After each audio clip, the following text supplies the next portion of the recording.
Hi, this is to talk about the India Pakistan match yesterday. There has been a lot of talk that it is not a rivalry anymore, and India is a much better team, and Pakistan can't beat them.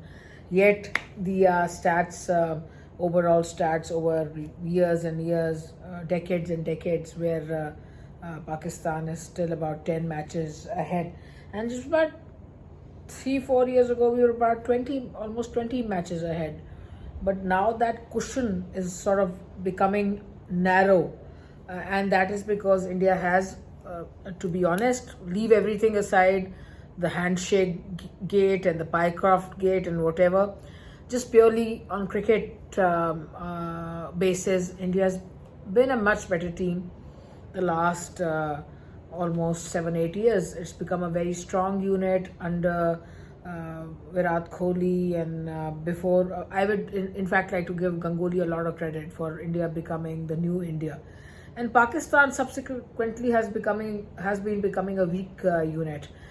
Just the 2 3 years when Babar Azam was captain, Pakistan was actually a very good team, a very gel team, until the controversy sort of brewed between Shaheen and Babar.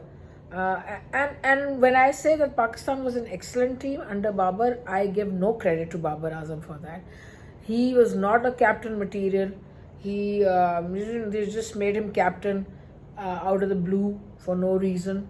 But at the time, all the young players were very good, and suddenly we had players like Haris Rauf and Shaheen Afridi, and then Naseem Shah and Mohammad Wasim, and in the batting unit we had players like Fakhar Zaman, who was still quite young and at that time and still in great form, and and we had Babar Azam himself and Rizwan, and then players like that. So the team was actually quite good at that time.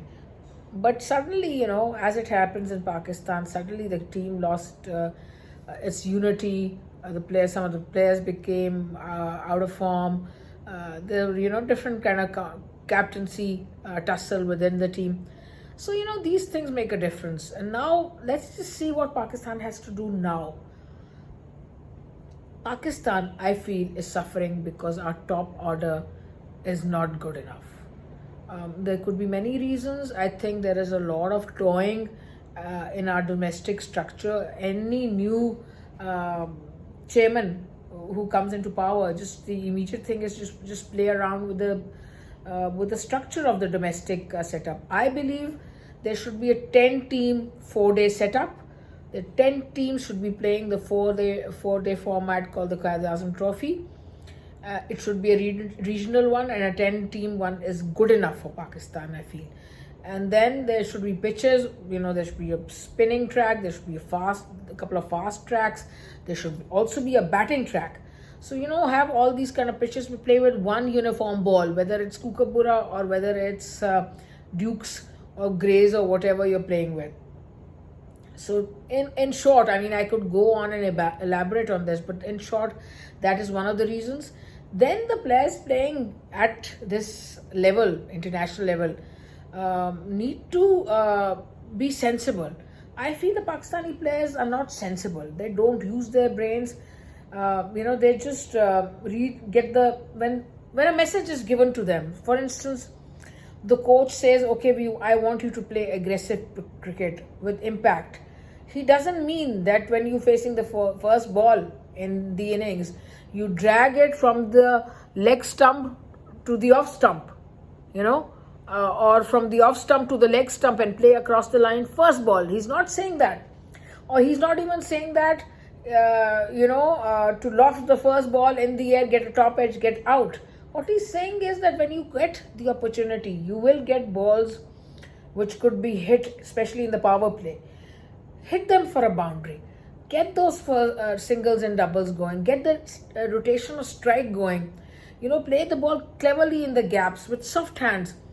Plant your back foot and play the ball late so you can hit the gaps and get those singles and doubles and get the boundaries when the opportunities there. The coach is not telling you to hit the good balls across the line and get top edges and get out. He's not telling you not to practice your sweep shot, which has been detrimental for our batsmen in the past few months. So, I feel we're losing mainly because of the batsmen. They're not good enough, or they don't want to try harder. They don't want to practice shots. They're scared of losing their places in the team. So, I feel 60-70% of the blame should go to the batsman, because the bowlers still get us into a winning position. Even yesterday, okay, let's just talk about yesterday, Pakistan-India match yesterday. Pakistan at the 10 over mark were in a very, very good position. They could have gotten 200 runs, at least 188, 185 runs. Then what happened? I don't know who.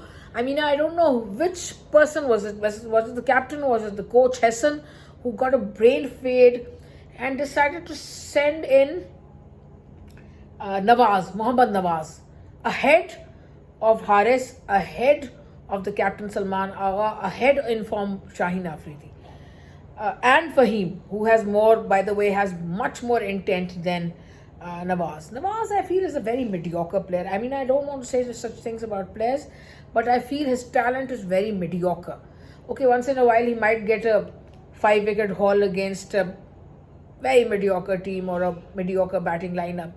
And I'm using the word mediocre again and again. I don't like that, but it's a fact. I would still, send Fahim ahead of Nawaz or Shaheen or the captain himself. Or this was tailor-made situation for Mohammad Haris yesterday, and a 20-25 runs could have been the difference between a win and a loss yesterday. But I don't know, Pakistan keeps on getting these brain fades, and I hope in the next matches they get Hassan Nawaz back, because if you're saying that Hassan Nawaz is a generational player, you can't drop him after a few failures. Also, I do feel that Saim Ayub needs to tighten his game. He's just too loose. Yesterday he got 21 runs and he gave the opposition 2 chances in that. So you can't do this, So these things have to be settled. People have to get more singles. There has to be more attacking game. There has to be more attempt showed. There has to be more sensibility. You can't play across the line. You have to practice your sweeps much more. These are a few things I have to say from yesterday. So I hope the Pakistani team management listens to this. Someone, for God's sakes, please listen to me, please. I'm someone who's been connected to cricket last 30 years. I'm Asia's first woman cricket commentator. So, I must make some sense, and it shouldn't be such an ego matter not to listen to a woman in Pakistan. I know it's an ego matter, but come on, it's for the sake of the country. It's for the sake of this of the team, for the Pakistan team. So please listen to me. I'm here, available for you. So yeah, please. We heard because there's a talented bunch, but these things are not happening. And yes, the bowlers, they need to tighten up also, but the problem lies in the batting, Pakistani batting, the top 6-7, and the problem lies in the absurd mindset of the management. Yeah, but I'm not saying to sack them. I'm not saying sack Hassan. Please keep him for another year, but let's just make better decisions. Let's not send Mohammad Nawaz to bat and lose a match which we could have won. Okay, take care, guys. Bye.